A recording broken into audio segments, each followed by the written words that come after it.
إذا سلت خمسها وأحسنت فرجها وأطاعت بعلها فلتدخل من أي أبواب الجنة شاءت.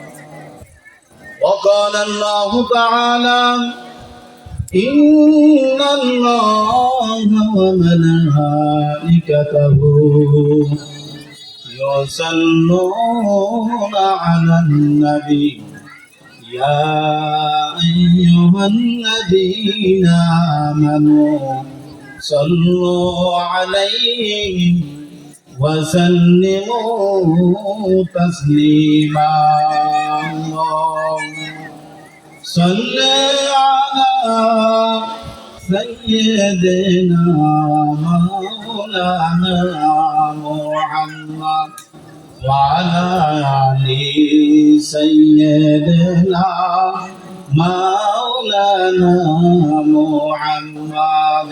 اللهم صل على سيدنا مولانا محمد وعلى آل سيدنا مولانا محمد. بلغ الغنى بكماله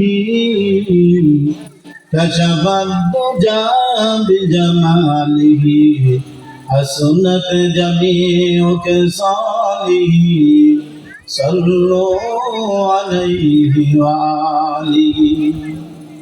يا صاحب الجمال ويا سيد البشر من وجهك المنير لقد نور القمر.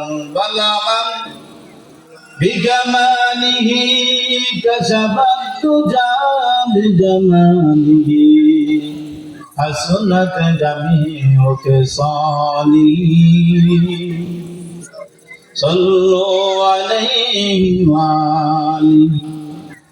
فمحمدنا هو سيدنا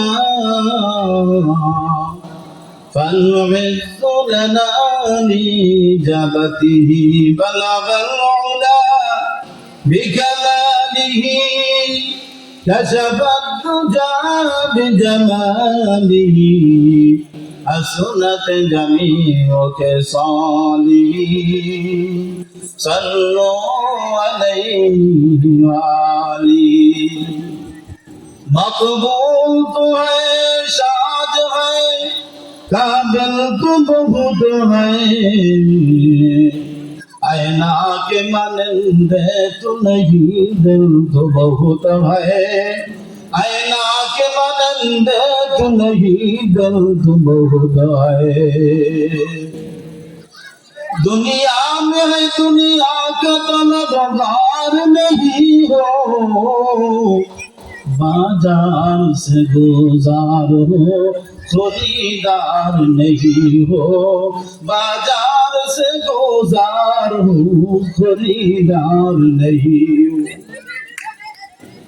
আলহামদুলিল্লাহ 2 দিন ব্যাপী তাফসীরুল কোরআন মাহফিল কামাল পাটুরি জামে মসজিদের উদ্যোগে ও এলাকাবাসী সর্বস্তরের লোকের উদ্যোগে আজকে প্রথম দিনের শেষ অধিবেশনের আমাদের সম্মানিত সভাপতি এবং সামনে উপস্থিত মুরব্বিয়ানে আজম ও সহপাঠীবৃন্দ, সমবয়সী সহবন্ধুগণ, পর্দার আড়ালের মা বোনেরা,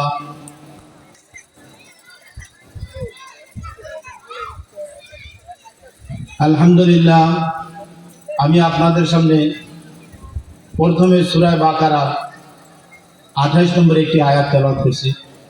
সামান্যই আলোচনা করে ইনশাআল্লাহ শেষ করে দেব। আমাদের প্রধান অতিথি আজকে চলে আসছেন, ইনশাআল্লাহ কিছুক্ষণের মধ্যে উনি চলে আসবে। সামান্য একটু আলোচনা করে ইনশাআল্লাহ আমি শেষ করে দিচ্ছি।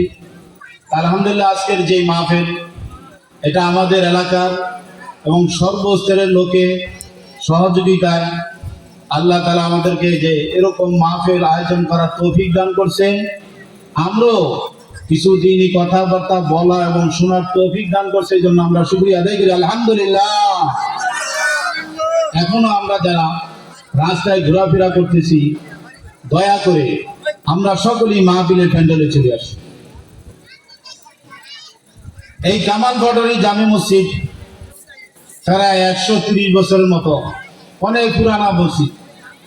এই মসজিদে যারা জমিন দিয়েছে, এই মসজিদে যারা পরিশ্রম করছে, খায় খেদমত করে দুনিয়া ছেড়ে চলে গেছে, জায়গা জমিন দিয়েছে, এবং ইমাম এবং খতিব হিসাবে যারা নিয়োজিত ছিল এখনো দুনিয়া ছেড়ে চলে গেছে।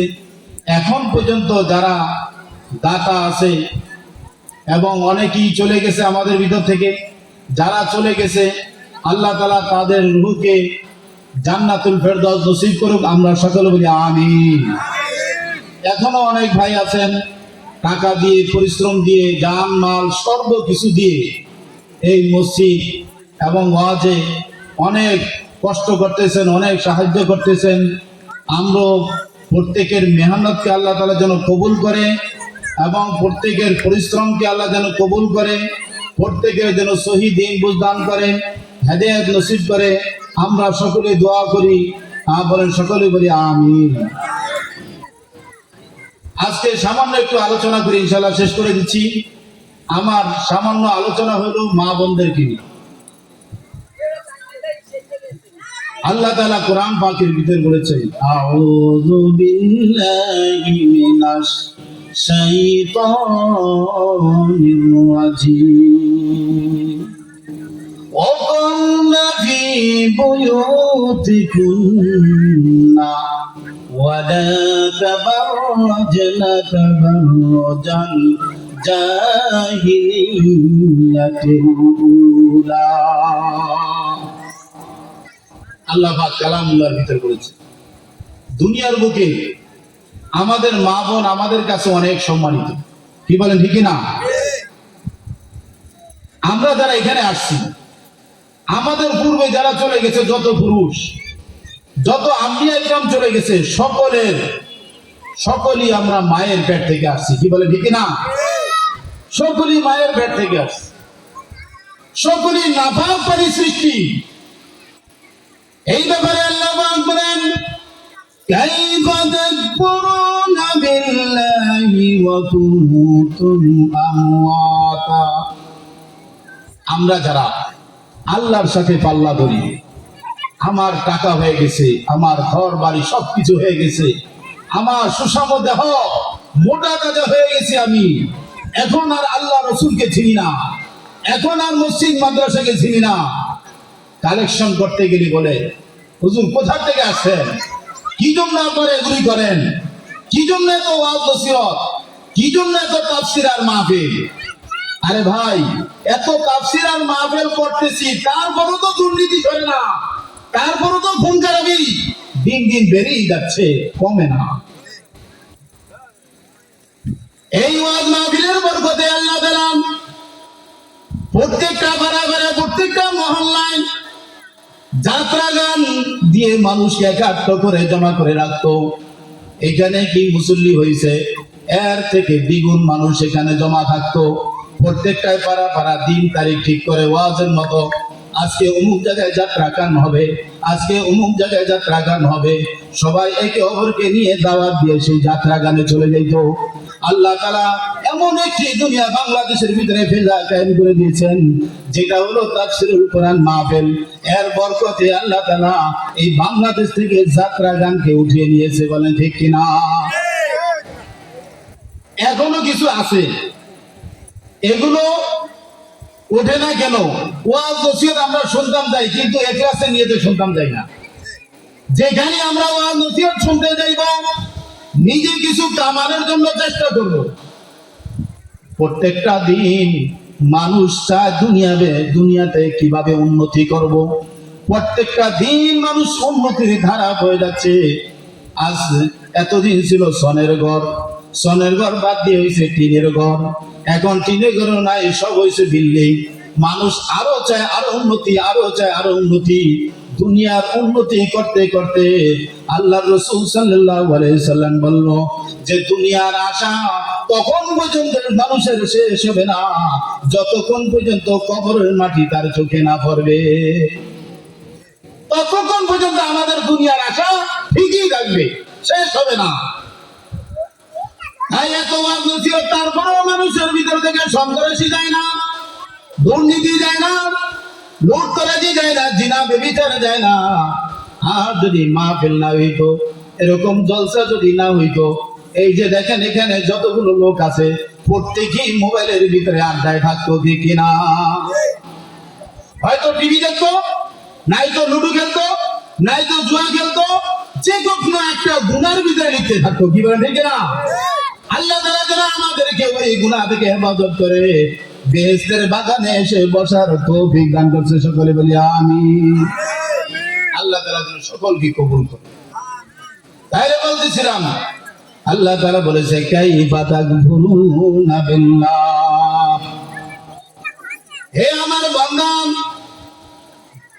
দুনিয়াতে যে তুমি বাহাদুরি করো, দুনিয়া যদি অহংকার করো, দুনিয়া নিয়ে যদি তুমি গর্ব করো, তুমি কখনো কি চিন্তা করে দেখছো তোমার পিছে তুমি কি ছিলা? আল্লাহ তাআলা আমাদেরকে আমাদের সাথে কথা বলতেছে, কাইফা তাকফুরুনা বিল্লাহ, হে আমার বান্দা, কিভাবে সৃষ্টিকর্তার সাথে তুমি নাফরমানি করো? তুমি কি তোমার পূর্বের দিকে লক্ষ্য করছো? তুমি কোথা থেকে আসছো? তুমি কিসের দ্বারা সৃষ্টি হয়েছো? আল্লাহ তাআলা সেটা জবাব দিয়ে দিচ্ছে, কাইফা তাকফুরুনা বিল্লাহ, তোমরা আল্লাহর সাথে কিভাবে নাফরমানি করো? ওয়া কুনতুম আমওয়াতা, অথচ তোমরা ছিল মৃত, নিচ্ছিন্ন, একবারে নাবাক এক বিন্দু পানি ছিল। সেখান থেকে আল্লাহ তাআলা তোমাকে মুসলমান রূপে দুনিয়াতে আগমন করেছে, এমনকি শ্রেষ্ঠ নবী শ্রেষ্ঠ উম্মত হওয়ার তৌফিক দান করছে। এই জন্য আমরা সকলেই বলি আলহামদুলিল্লাহ। আল্লাহ বলেছেন, কিভাবে তোমার পরওয়ারদিগারের সাথে তুমি নাফরমানি করো, অথচ তুমি একজন নাবাক পানি ছিলা, মৃত ছিলা। ফাহিয়াকুম, আল্লাহ তাআলা তোমাকে জীবন দিয়েছে, সুম্মা ইয়ামিতুকুম, শুধু এই জীবনই শেষ না, আল্লাহ তাআলা দুনিয়া আমাদেরকে জীবন দিয়েছে, ভালো মন্দ যাচাইয়ের আমার জন্য জ্ঞান দিয়েছে, আকল দিয়েছে। আল্লাহ তাআলা এটাও বলে দিয়েছে, জাআল্লাযী খালাকাল ইনসান, মানুষকে আল্লাহ তাআলা সৃষ্টি করেছেন দুনিয়ার বুকে কেন? ওয়াল হায়াত ওয়াল মাউতা, হায়াত এবং মৃত্যুকে আমাদের জন্য সৃষ্টি করছে কেন? লিয়াবলুয়াকুম আইয়ুকুম আহসানু আমালা, পরীক্ষা করার জন্য, যে মানুষ যাচাই করতে পারে সে দুনিয়া নিয়ে ব্যস্ত থাকে সারা জীবন, নাকি আখিরাতের দিকে ঝুঁকে পরওয়ারদিগারকে একটু স্মরণ করে। দুনিয়াতে পাঠাইছে আমাদেরকে শুধু, দুনিয়া একটা পরীক্ষার জায়গা। আমরা আল্লাহ তাআলা আমাদেরকে ভরপুর নিয়ামত দিয়েছে, ভালো মন্দ সবকিছু দিয়েছে, পরীক্ষা এটাই পরীক্ষার হক, যে এগুলো পায়া আমরা কি মহান সৃষ্টিকর্তাকে ভুলে যাই কিনা। এই জন্য আল্লাহ তাআলা দুনিয়াতে আমাদেরকে আনন্দ উল্লাস করার মতো, আনন্দ ভোগ করার মতো অনেক কিছু দিয়েছে। দেখি আমার বান্দা কি আমার দিকে আসে, তার নবীর অনুসরণ করে, নাকি আবু জাহেলের অনুসরণ করে, না আবু লাহাবের অনুসরণ করে, না নমরুদের অনুসরণ করে জাহান্নামে যেতে চায়। এই জন্য বলতেছিলাম, দুনিয়াতে সর্বপ্রথম হযরত আদম আলাইহিস সালামকে সৃষ্টি করেছে। আদম আলাইহিস সালামের বাম পাদের হাড় থেকে হযরত হাওয়া আলাইহিস সালামকে সৃষ্টি করেছে। কাকে? হযরত হাওয়া আলাইহিস সালামকে সৃষ্টি করেছে। এখন হাদিসের মধ্যে এসেছে যে মহিলারা একটু তেরা হবে, এদেরকে পুরোপুরি সোজা করতে পারবেন না। যদি সোজা করতে যান তাহলে এরা ভেঙে যাবে। কেন? হযরত আদম আলাইহিস সালাম বাম পাদের বাঁকা হাত থেকে এদেরকে সৃষ্টি করেছে। কথা বুঝা যাচ্ছে? এই জন্য এরা কোমল হৃদয়ের মানুষ, এদেরকে যে কোনো ব্যক্তি ধোঁকা দিতে পারে, অল্প সময়ের ভিতরে এদেরকে গোমরা করতে পারে। হযরত আদম আলাইহিস সালামের কাছে শয়তান আসছে বেহেশতের মধ্যে। আয়েশা বলে, হে নবী আল্লাহ, আল্লাহর নবী, আপনি যে বেহেশতের ভিতরে আছেন, অতি শীঘ্রই আল্লাহ তাআলা আপনাকে দুনিয়াতে বের করে দিবে। বেহেশতের মতো এত আনন্দ উল্লাস, এত নিয়ামত আর আপনি কখনো ভোগ করতে পারবেন না। আদম আলাইহিস সালামকে আয়েশা শয়তানে তশকিল করতেছে, ওয়াজ নসিহত করতেছে কি, যে আপনাকে অতি শীঘ্রই বেহেশত থেকে বের করে দিবে, এই সমস্ত নাজ নিয়ামত আপনারা সব বঞ্চিত হয়ে যাবেন। আদম আলাইহিস সালামের রূহ ছিল শক্ত, শয়তানের কোনো কথা শুনেন নাই। শেষ পর্যন্ত গেছেন হাওয়া আলাইহিস সালামের কাছে। হাওয়া আলাইহিস সালামের কাছে গিয়ে তশকিল করার সাথে সাথে হাওয়া আলাইহিস সালাম নরম দিলের মানুষ, গলিয়া গেছে। শয়তানের ধোকায় ধুকিত খায়া আদম আলাইহিস সালাম সহ নিষিদ্ধ গাছের ফল খাইছে। যে নিষিদ্ধ গাছের ফল খাওয়ার জন্য আল্লাহ তাআলা সরাসরি নিষিদ্ধ করে দিয়েছেন, লা তাকরাবা হাযিহিশ শাজারাতা ফাতাকুনা মিনাল যালিমিন। আদম আলাইহিস সালামকে তশকিলে গায়েব করে ফেলছে।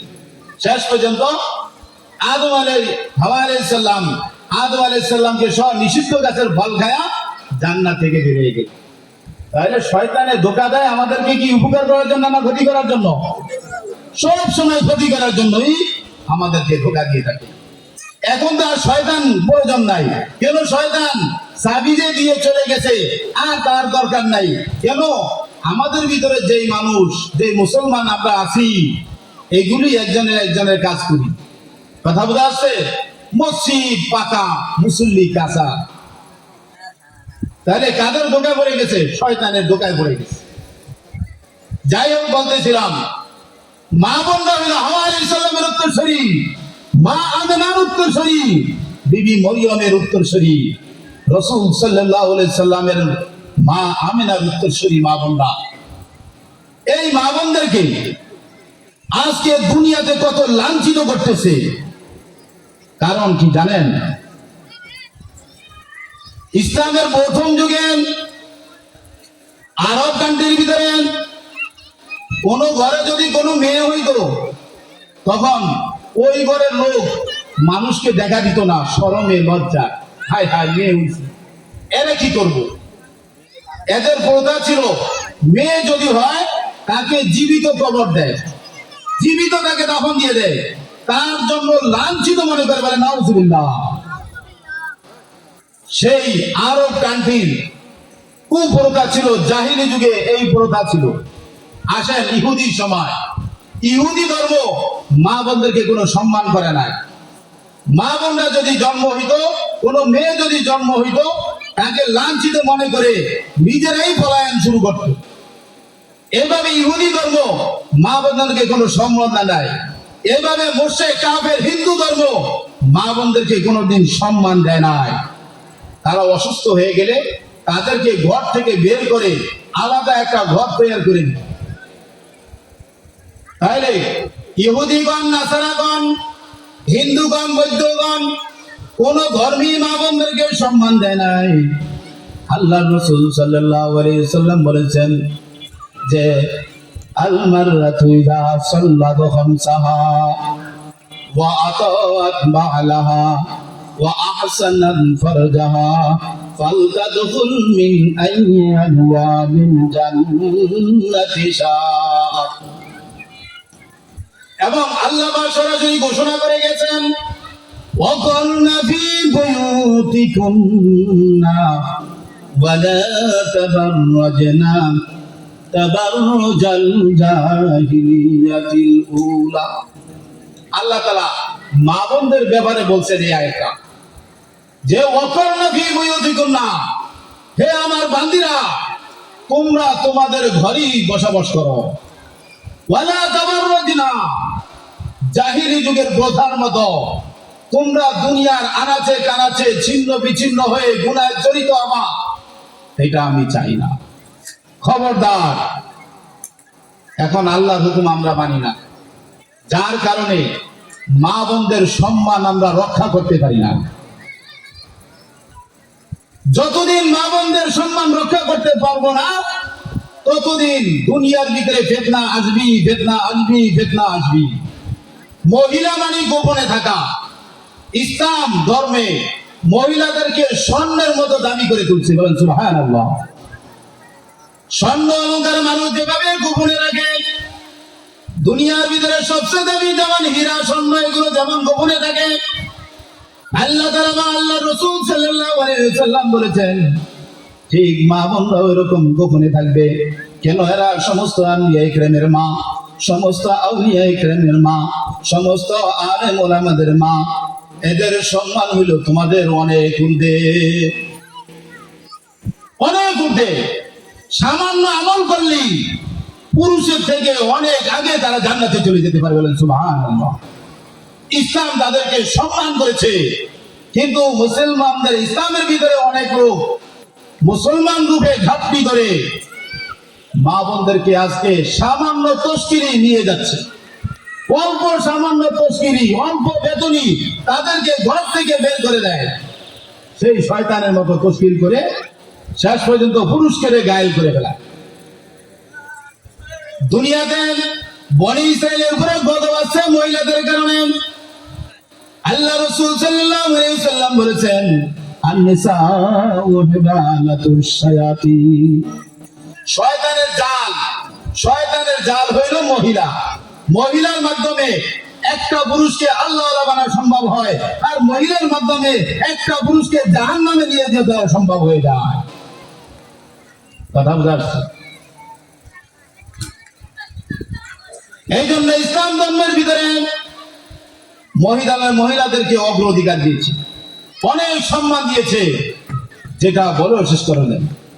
আল্লাহ রাসূল সাল্লাল্লাহু আলাইহি ওয়াসাল্লাম বলেছেন যে ব্যক্তি দুইটি কন্যা সন্তান লালন পালন করলো, দুইজন বোন লালন পালন করলো এবং তাদের সাথে সৎ আচরণ করলো, সঠিকভাবে বড় করে ইসলামী শিক্ষা শিক্ষিত করে আল্লাহর সমস্ত হুকুম আইন কানুন মেনে সুন্দরভাবে তাদেরকে আরেকজন পুরুষের সাথে শরীয়ত মতো বিবাহ দিয়ে দিছে, আল্লাহ রাসূল সাল্লাল্লাহু আলাইহি ওয়াসাল্লাম বলেন ফালাহুল জান্নাহ, তার জন্য জান্নাত ওয়াজিব। দুইটা কন্যা হইলে তার জন্য দুইটা বেহেশত, তিনজন কন্যা হইলে তার জন্য তিনটা বেহেশত, চারজন কন্যা হইলে চারটা বেহেশত, পাঁচটা কন্যা হইলে পাঁচজন, পাঁচটাই বেহেশত তার জন্য অবধারিত। দেখেন ইসলাম কি বলেছে, যে কন্যাদেরকে লালন পালন করে সঠিক জায়গায় যদি তোমরা পৌঁছে দিতে পারো তোমার জন্য জান্নাত। আর পূর্বের ধর্মে কি করছে, এদেরকে জীবিত কবর দিয়েছে। কত রকমের ফিতনায় মহিলাদেরকে দিয়ে পুরুষদেরকে গুনার ভিতরে লিপ্ত করে দিয়েছে। এই জন্য আল্লাহ রাসূল সাল্লাল্লাহু আলাইহি ওয়াসাল্লাম বলেছেন লানা রাসূলুল্লাহি আল মুতাশাব্বিহাতি মিনান নিসাই বিল রিজাল ওয়াল মুতাশাব্বিহিনা মিনার রিজালি বিন নিসা।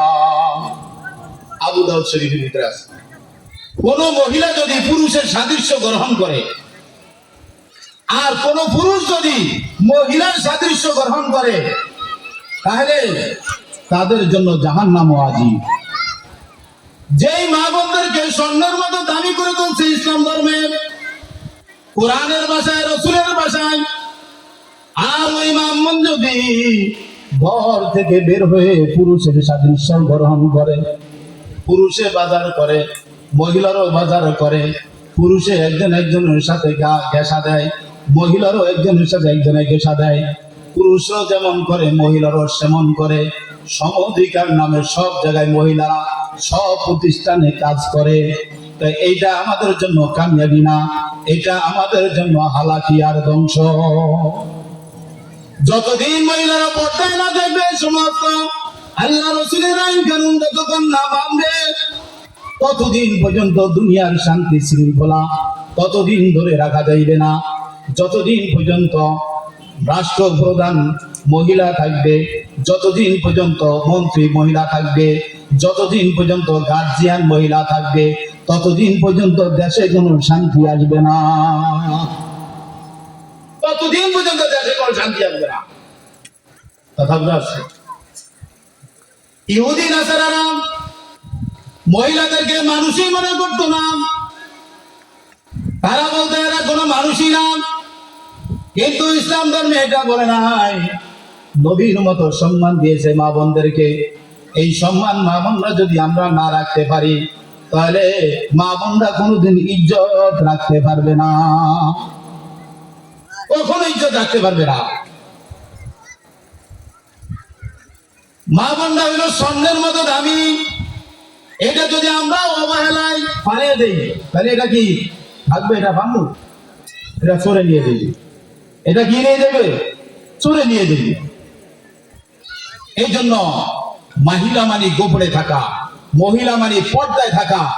আজকে মহিলারা বের হয়ে গেছে, আজকে মহিলার বের হয়ে গেছে, ইসলাম চলে গেছে, শান্তি চলে গেছে। রাষ্ট্রতে মহিলা যাবে, সেখান থেকে শান্তি চলে যাবে।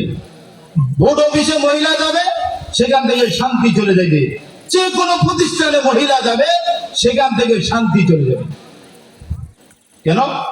মহিলাদেরকে ভারী কাম করার জন্য, মহিলাদেরকে বাইরে বের হয়ে মূর্খতার মতো ঘোরাফেরা করার জন্য আল্লাহ তাআলা হুকুম করে নাই। যে মহিলারা ঘরে থাকবে এরা স্বর্ণের মতো দামি, হীরার মতো দামি। এদেরকে, পুরুষদেরকে দায়িত্ব দিয়েছে বাজার করিয়ে নিয়ে খাওয়াবে, এদেরকে সম্মানের সহিত রাখবে। এরা যাতে বাইরের কোনো কাজ এরা না করে, ঘরের কাজ এরা যেন থাকবে। আজকে 90% মা বোনরা আমরা লাঞ্ছিত। কেন? আমাদের ঐতিহ্যকে আমরা ভুলে গিয়েছি। আমাদের ঐতিহ্যকে ইসলাম ধর্মের যে মান দিয়েছে, এই মান, এই সম্মান আমরা আজকে রাখতে পারি। কারণ কি? আমাদের ভিতরে সেই ইসলামের মায়া মমতা নাই, আল্লাহ তাআলার ভয় নাই, নবীর অনুসরণ করার মতো আমাদের ভিতরে মন মেজাজ নাই। কারণ এই দেশের মা বোনদের টাকা পয়সা কি কম আছে? পর্দা করার মতো কাপড় চোপড় কি কম আছে? তারপরেও কেন পর্দা করে নাই? অথচ রাসূল সাল্লাল্লাহু আলাইহি সাল্লামের কন্যা মা ফাতেমা রাদিয়াল্লাহু তাআলা আনহা একটি মাত্র কাপড় ছিল। হাদিসে এসেছে যে রাসূল সাল্লাল্লাহু আলাইহি ওয়াসাল্লাম একবার মা ফাতেমার কাছে গেছে। আল্লাহ রাসূল সাল্লাল্লাহু আলাইহি ওয়াসাল্লাম ফাতেমা রাদিয়াল্লাহু তাআলা আনহার অসুস্থ হয়েছে, এই খবর পেয়ে আল্লাহ রাসূল একবার দেখতে গেছে। আল্লাহ রাসূলের সাথে কিছু সাহাবী ছিলেন। বাইরে থাকি সালাম দিতে, আসসালামু আলাইকুম ইয়া আহলাল বাইত। হযরত ফাতেমা রাদিয়াল্লাহু তাআলা আনহা রাসূলের কণ্ঠ শুনে আল্লাহ রাসূলকে ডাক দিয়ে বলে, হে আমার আব্বা জান, আপনার সাথে দেখি অন্য বন্ধু বান্ধব আছে, আপনার কিছু সাথী আছে। আমি আপনার কাছে যে বের হলাম, এরকম আমার কাছে কোনো প্রকারের পোশাক নাই, মাত্র একটি পোশাক আছে। কিছু অংশ আমি পরিধান করছি, আর কিছু অংশ আমার গায়ে দিয়ে দিছি। এখন আপনার সাথে সাক্ষাৎ করার মতো এমন কোন পোশাক আমার কাছে নাই। চিন্তা করে দেখেন, মা রাসূলের মেয়ে মা ফাতেমা রাদিয়াল্লাহু তাআলা আনহা এতটুকু পোশাক নাই বাপের সাথে সাক্ষাৎ করার মতো। আর বাপকে সাইয়্যিদুল আম্বিয়া রাসূল সাল্লাল্লাহু আলাইহি, দুনিয়ার সমস্ত আম্বিয়া কেরামের সর্দার, সমস্ত নবীদের সর্দার, যিনি না যাইলে বেহেশতের দরজা খুলবে না, ওনার মেয়ে যদি এরকম হয়, কাপড়ের অভাবে বাপের সাথে সাক্ষাৎ না করতে পারে, তাহলে দেখেন কেমন সংকট অবস্থায় তারা পর্দা করে চলছে। আল্লাহ রাসূল সাল্লাল্লাহু আলাইহি ওয়াসাল্লাম বলে, হে ফাতেমা, আমাকে আমার রব্বুল আলামিন চাইছে উহুদ পাহাড়কে স্বর্ণে পরিণত করে দেয়, কিন্তু আমি নিষেধ করছি, ইয়া রব্বুল আলামিন, উহুদ পাহাড় আমার স্বর্ণের দরকার নাই। আমি একবেলা পেট ভরা থাকবো, আর একবেলা খালি পেটে থাকে আপনাকে ডাকবো, এটার ভিতরে আমি শান্তি শান্তি।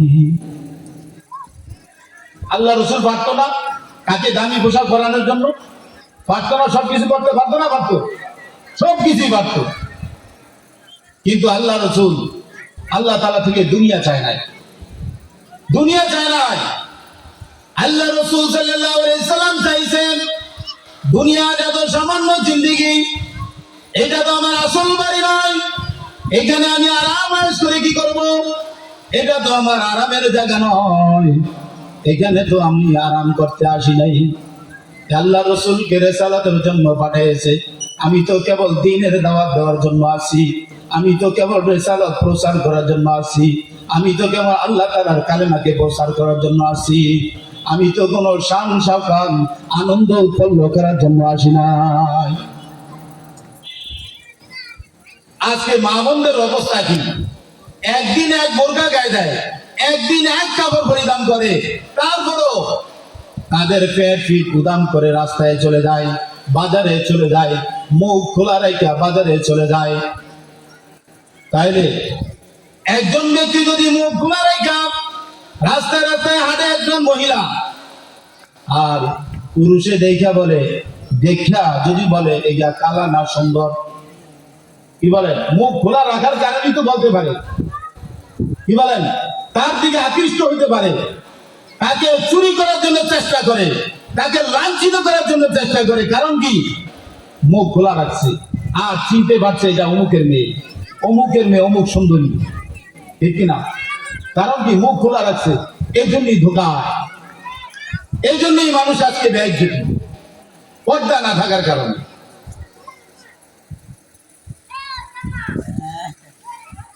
হাদিসের মধ্যে আছে, কোন মহিলার আওয়াজ যদি ঘরের বাইরে যায়, ওই ঘরেও পর্যন্ত কোনোদিন বরকত আসবে না। আজকে চিন্তা করিয়া দেখেন আমাদের মা বোনদের অবস্থা কি? ঘরের থেকে আওয়াজ বাইরে যেন রাস্তা যায়, কি বলেন? ঘরের বাইরে যেন কোথায় যায়? রাস্তায় যায়। কোথায় আসবে শান্তি? আমি সাহেব শুয়ারের মতো ঘুরি, আমার মেয়েদেরকে পাঠিয়ে দিচ্ছি, আমার স্ত্রীকে পাঠিয়ে দিচ্ছি কোথায়? মার্কেটে। যাও, পছন্দ করে নিয়ে যাও, পছন্দ করে তোমার মার্কেট আনো। মহিলার দোষ কি? আমি তো এখতিয়ার দিয়েছি, এটার নাম তো মহিলা নয়। মা বোনদের কাপড় চোপড় পছন্দ করার দায়িত্ব হইল স্বামীর, এবং কি উপযুক্ত বাপ থাকলে বাপের, উপযুক্ত ভাই থাকলে ভাই, যেটা আইনা পছন্দ করে ওইটাই পছন্দ করতে হবে। মহিলা বাজারে গিয়ে পুরুষের সাথে কথা বলবে, যতটা কথা বলবে ততটা গুনাহ হবে। আল্লাহ রাসূল সাল্লাল্লাহু আলাইহি ওয়াসাল্লাম বলেন, জিনাল আইন নাজরু, চোখের জিনা হইল দেখা, মুখের জিনা হইল কথা বলা, হাতের জিনা ধরা স্পর্শ করা, পায়ের জিনা হইল কোনো বেগানা মহিলাদের সাথে যাওয়া। আজকে দেখেন আমরা কত অধপতনে নেমে গেছি। আরে আমি যদি বাড়ির লোক হই, তাহলে কি আমার চাচির সাথে দেখা দিতে পারবে না? কখনো নয়, শরীয়তে নাই। আমি একজন বাড়ির লোক, তারপরে আমার চাচির সাথে আমি দেখা দিতে পারবো না। আমার বাড়ি অন্য মহিলাদের সাথে, যাদেরকে বিবাহ করা বৈধ, এদের সাথে আমি দেখা দিতে পারবো না। মামির সাথে দেখা দিতে পারবো না, চাচাতো বোনের সাথে দেখা দিতে পারবো না, খালাতো বোনের সাথে দেখা দিতে পারবো না, ফুফাতো বোনের সাথে দেখা দিতে পারবো না। আর এখন বাড়িওয়ালা হইলি, এই তো আমাকে বাড়ি অমুকে, আর কোনো সমস্যা নাই। ব্যয় যদি আইসা যায় তাহলে আর কোনো কথাই নাই। ব্যয় যদি পান আর জবদা নিয়ে আসতে পারে, তাহলে মনে করেন ব্যয় নেড়ে কাজ করে ফেলছে, শেষ। পর্দা না থাকার কারণে এরকম হাজার হাজার অঘটন ঘটনা আমাদের আনাচে কানাচে সমাজে সর্ব জায়গায় ছড়ে যায়। এখন চিন্তা করে দেখেন, এখন যেই কয়টা বিবাহ হচ্ছে আমাদের পাড়ায়, বিভিন্ন সমাজের সব জায়গায়, মা বাপের রাজি খুশি হইয়া কয়টা বিবাহ হচ্ছে? একটা বিবাহ হচ্ছে। মা বাপের রাজি হইয়া দেখা সাক্ষাৎ করে একটা হচ্ছে। যার যার স্বামী সেই পছন্দ করে নেয়, যার যার স্ত্রী সেই পছন্দ করে নেয়, বাপ মার কোনো মূল্যই নাই। কারণ কি? আমাদের মা বোনদেরকে আমরা ইসলামী অনুযায়ী চালাইতে পারি না, কোরআনের অনুযায়ী চালাইতে পারি না, হযরতে আয়েশা সিদ্দিকা রাদিয়াল্লাহু আনহার তরিকা চালাইতে পারি না, হযরতে ফাতেমা রাদিয়াল্লাহু তাআলা আনহার তরিকা চালাইতে পারি না। কারণ কি? এই জন্য দয়া করে আমাদের মা বোনদেরকে আমরা কন্ট্রোল করব, আর মানে কখনো শান্তি আসবে না। যেই ঘরে মহিলারা গার্জিয়ান থাকবে, সেই ঘরে অধপতন আসেই আছে, অসি আছে। যেই ঘরে দেখবেন মহিলা বেশি কথা বলেন, ওই ঘরে কোনোদিনও রহমতের ফেরেশতা প্রবেশ করবে না। ওই ঘরের থেকে যদি আওয়াজ ঘরের বাইরে চলে যায়, ওই ঘরের ভিতরে কোনোদিন রিজিকের বরকত থাকবে না, আর ওই ঘরের সন্তানও কোনোদিন হেদায়েত চাইবে না। এই জন্য আল্লাহ রাসূল সাল্লাল্লাহু আলাইহি সাল্লাম বলেছেন, আল মাররাতু ইযা সাল্লাত খামসাহা, মা বোনদের অল্প আমলে তারা জান্নাতে যাইতে পারবে কিরকম? আল মাররাতু ইযা সাল্লাত খামসাহা, আমার মা বোনরা যদি ৫ ওয়াক্ত নামাজ ঠিকঠাক মতো পড়ে, ওয়া সামাত শাহরাহা, রমজানের রোজা আসলে যদি ঠিক মতো রোজাটা রাখতে পারে, ওয়া হাসানাত ফারজাহা, তার লজ্জাস্থান যদি হেফাজত রাখতে পারে, ওয়া আতাআত বালাহা, আর তার স্বামীর অনুকরণ যদি ঠিক মতো করতে পারে, স্বামীর মাল ঠিক মতো পাহারা দিতে পারে, ফালতাদখুলু মিন আবওয়াবিল জান্নাতি শার, বেহেশতের ৮টা দরজা যে কোনো দরজা দিয়া বিনা হিসাবে জান্নাতে ঢুকে দেবে। বলে সুবহানাল্লাহ। আজকে আমাদের মা বোনরা ঘর থেকে বাইরে কয়জনের থেকে অনুমতি নেয়? আসেনি? আছে? আপনিও স্বামীর অনুমতি নিয়ে, স্বামীর অনুমতি না নিয়ে যদি আপনি তালিমে যান, আপনি ওয়াজ শুনতে যান, যে কোনো নেক কাজই করেন, এটা গুনার দ্বারা পরিণত হয়ে যাবে, গুনার দ্বারা পরিণত হয়ে যাবে। কথা বুঝাচ্ছে? আল্লাহ রাসূল সাল্লাল্লাহু আলাইহি সাল্লাম বলেন যে দুনিয়াতে যদি কারোর জন্য সিজদাটা বৈধ করতাম, তাহলে আগে স্ত্রীকে বলতাম স্বামীর জন্য সিজদা করো, তোমার জন্য স্বামী সবচেয়ে বড় নেয়ামত। স্বামী ছাড়া মহিলারা অনেক অসহায়, স্বামী কিন্তু দুনিয়ার ভিতরে বড় নেয়ামত। আর এই স্বামীকে অনেকে পাত্তাই দেয় না। স্বামীর মা বাপ তুলে 14 গোষ্ঠী তুলে গাই দেয়, আছে না? আছে। স্বামীর সাথে কি আচরণ করে? হাদিসের মধ্যে আছে, আল্লাহ রাসূল সাল্লাল্লাহু আলাইহি ওয়াসাল্লাম বলেছেন, যেই মহিলাকে তার স্বামী ডাক দিয়েছে রাতে শোয়ার সময়, ওই মহিলা স্বামীর কাছে যায় নাই, পুরা রাত্র কোনজন আলাদা আলাদা শুয়ে রয়েছে, পুরা রাত্রি ওই মহিলার উপরে আল্লাহ তাআলার অভিশপ্ত লানত পড়তে থাকবে। ওই রাত্র যদি মারা যায়, ওই মহিলার জন্য জাহান্নাম ওয়াজিব। নাউজুবিল্লাহ বলে। আর কিছু কিছু জায়গায় আছে, রাত এই সন্ধ্যার সময় বাইরে হয়ে গেছে, রাত 12টা বাজে, কোথায় গেছিলাম? স্বামী বাজার থেকে আইয়া ঘরের ভিতরে টেউ টেউ ধরে ঘুমিয়ে রয়েছে, একবার বিড়ি খায়, একবার সিগারেট খায়, কোনো কামিয়ে না, সব শেষ। কি রে আইয়া না কা? রাত 12টা বাজে তো মুনাজাত ধরছে, গেল মুনাজাত ধরছে। এই মুনাজাতে 4 আনা পয়সারও লাভ নাই। যতক্ষণ মুনাজাত ধরিয়া আছে ততক্ষণ আল্লাহ তাআলার অভিশপ্ত। স্বামী ছাড়া 1 মাইল পর্যন্ত যাওয়ার কি নাই? অনুমতি নাই। 1 মাইল পর্যন্ত যাওয়ার অনুমতি নাই। কেউ যদি তার মেয়েকে পড়াইতে চায়, তাহলে মহিলার কাছে পড়াইবে। পিতা না ভাই না বোন অথবা মা বাপ তাকে নিয়ে গাড়ি দিয়ে আসে। কেন? দুনিয়ার ভিতরে ফিতনায় ভরপুর। কোন কি ফিতনা? সব জায়গায় ফিতনা, যে কোনো মুহূর্তে দুর্ঘটনা ঘটে যেতে পারে। এই জন্য তাবলীগে দেখেন, কোন মহিলা যদি একা একা তাবলীগে যায়, তার কোনো তাবলীগই হবে না। কোন মহিলা যদি কোটি কোটি টাকা থাকে আর তার মহরম কোন লোক নাই, তার উপরে জীবনও হজ ফরজ হইব না, জীবনও হজ ফরজ হইব না। কোটি কোটি টাকা থাকলো, অথচ হজ ফরজ হওয়ার জন্য আসা যাওয়ার ভাড়া, যতদিন সেখানে থাকবেন এতটুকু ফ্যামিলি চালানোর জন্য খরচ থাকলে আপনার হজ ফরজ।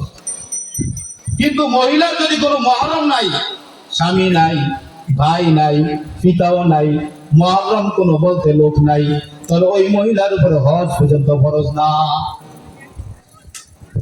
মা বোনরা সম্মানিত, এদেরকে আমরা যথাসম্ভব সম্মানিত কোরআন বা হাদিসের দৃষ্টিতে রাখবো, তাইলে মনে করেন ওই ফ্যামিলি তো শান্তি।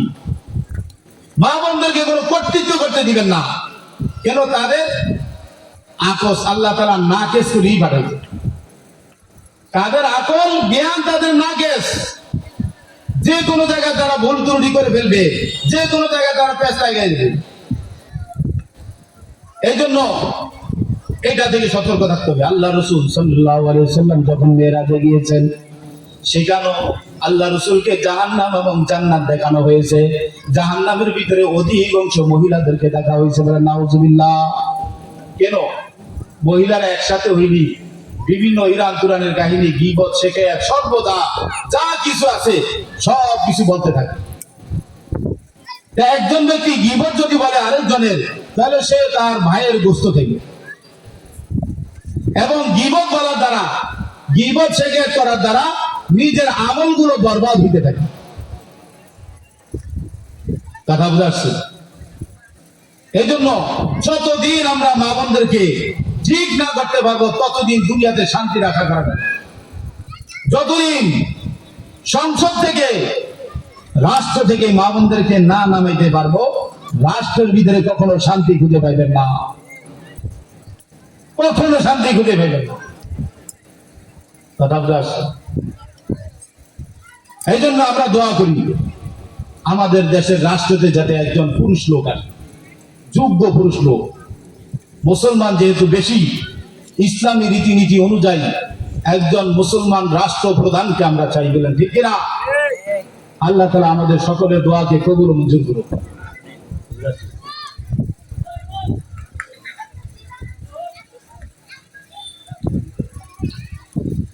আল্লাহ তাআলা কোরআনের ভিতরে বলেন, ইন্নাস সামআ ওয়াল বাসারা ওয়াল ফুআদা কুল্লু উলাইকা কানা আনহু মাসউলা। আমরা অনেক যুবক ভাইরা আছি, মহিলাদের কথা শুনতে খুবই স্বাদ।